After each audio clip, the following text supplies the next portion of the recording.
নমস্কার বন্ধুরা, positive thinking and positive vibes চ্যানেলে আপনাদের সবাইকে স্বাগত। আমি আপনাদের বন্ধু দীপ। আশা করি আপনারা সবাই খুব ভালো আছেন এবং নতুন কিছু শেখার আগ্রহ নিয়ে আজকের ভিডিওটি দেখছেন।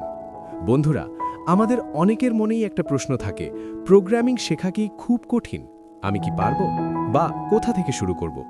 আজকের ভিডিওতে আমি আপনাদের সাথে শেয়ার করব প্রোগ্রামিং শেখার এমন কিছু সহজ ধাপ যা আপনার ভয় দূর করবে এবং আপনাকে একজন দক্ষ প্রোগ্রামার হতে সাহায্য করবে।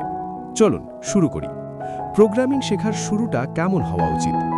প্রোগ্রামিং মানে শুধু কোড লেখা নয়, এটি হলো সমস্যা সমাধানের একটি দক্ষতা। শেখার শুরুতে আপনাকে 4টি সহজ ধাপ অনুসরণ করতে হবে। সঠিক ভাষা বেছে নিন, চুজ দ্য রাইট ল্যাঙ্গুয়েজ।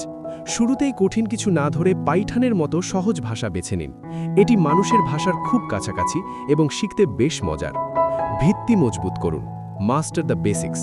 কোনো বাড়ি যেমন ভিত্তি ছাড়া দাঁড়ায় না, প্রোগ্রামিংও তেমনি ভিত্তি। ভেরিয়েবল, লুপ এবং ফাংশন, এই বেসিক বিষয়গুলো আগে খুব ভালো করে বুঝুন। ছোট ছোট প্রজেক্ট করুন, বিল্ড স্মল প্রজেক্টস। শুধু বই পড়লে হবে না, নিজে নিজে ক্যালকুলেটর বা টু ডু লিস্টের মতো ছোট ছোট সফটওয়্যার তৈরির চেষ্টা করুন। ধৈর্য ধরুন, বি পেশেন্ট। কোডিং করতে গিয়ে অনেক ভুল হবে, আপনার কোডে বাগ আসবে, কিন্তু হার মানলে চলবে না। গুগলের সাহায্য নিন এবং সমস্যা সমাধান করতে শিখুন। আজকাল ইন্টারনেটেই সব আছে, ইউটিউবে অনেক ভালো টিউটোরিয়াল আছে, আবার W3 স্কুলস বা ফ্রি কোড ক্যাম্পের মতো ওয়েবসাইট থেকে আপনি বিনামূল্যে শিখতে পারেন। মনে রাখবেন, দামি কোর্স করার চেয়ে আপনার নিয়মিত অনুশীলন বেশি জরুরি। বন্ধুরা, প্রোগ্রামিং আমাদের শেখায় কিভাবে একটি বড় সমস্যাকে ছোট ছোট ভাগে ভাগ করে সমাধান করতে হয়। আমাদের জীবনটাও কিন্তু অনেকটা কোডিংয়ের মতো।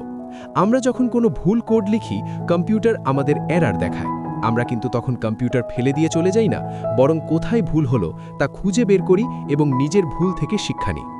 আমাদের জীবনেও যখন কোনো ব্যর্থতা বা সমস্যা আসে, সেটাকে ভুল কোড হিসাবে দেখুন। থেমে না গিয়ে নিজের ভুল থেকে শিক্ষা নিন এবং আবার চেষ্টা করুন। জীবনের প্রতিটি ভুল আসলে আপনার সাফল্যের কোডকে আরও উন্নত করার একটি সুযোগ। বন্ধুরা, আজই শুরু করুন। বয়স বা ব্যাকগ্রাউন্ড কোনো বাধা নয়, প্রয়োজন শুধু আপনার ইচ্ছা আর জেদ। মনে রাখবেন, প্রতিটি দক্ষ প্রোগ্রামারই একদিন আপনার মতো একজন বিগিনার ছিলেন। ভিডিওটি ভালো লাগলে লাইক দিন এবং আপনার সেই বন্ধুর সাথে শেয়ার করুন যে প্রোগ্রামিং শিখতে চায়। কমেন্টে জানান আপনি কোন ল্যাঙ্গুয়েজ দিয়ে আপনার কোডিং যাত্রা শুরু করতে চান। দেখা হবে পরবর্তী ভিডিওতে। ততক্ষণ ভালো থাকুন, শিখতে থাকুন এবং পজিটিভ থাকুন। ধন্যবাদ।